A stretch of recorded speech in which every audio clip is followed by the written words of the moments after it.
Welcome back, Dyers! So, today's video, magmukbang. Pupunta tayo sa aking cravings, which is itong, sisiga na to is talagang panay pop up sa aking sa aking FB wall.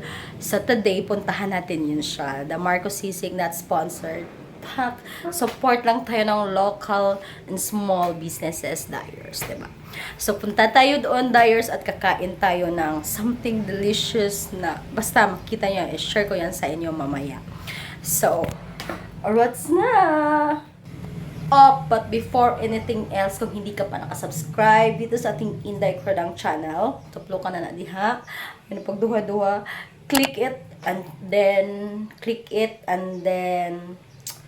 click also the bell so that you will be notified if ever we are going to upload another video.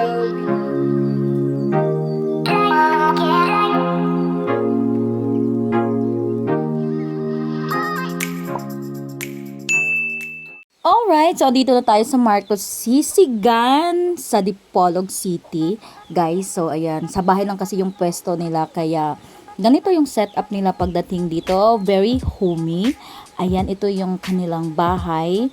Diyan, kami kakain sa may mesa nila. 'Di ba? Very homey.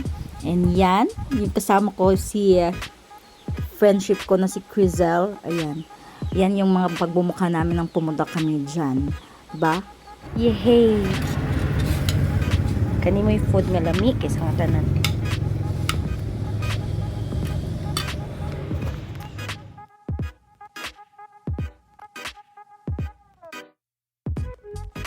Alright, so simula na namin ang aming masarap na pagkain dyan. And talagang masarap talaga siya, Dyers. Kasi daming gravy. Kulang na lang isabaw yung gravy nila dito. At saka talagang mabubusog ka talaga sa 95 pesos mo dito na chicken with gravy. Sizzling chicken with gravy. Yan yung ano niya. Yung tawag dyan sa ano na yan. Putahe na in-order namin. At saka very masarap talaga siya. And isasabaw mo talaga yung gravy nila kasi meron silang pa-free na sobrang daming gravy as in. And yeah, Coke is like, that is why lami kayo tambal sa diabetes o sa kidney. Coke, lami kayo ng Coke with sizzling chicken with ba? Like, sarap na sarap yung pagkain na yan. And yeah, talagang mabubusag ka dito, no? So, this is not a sponsored video. Just reporting a small business.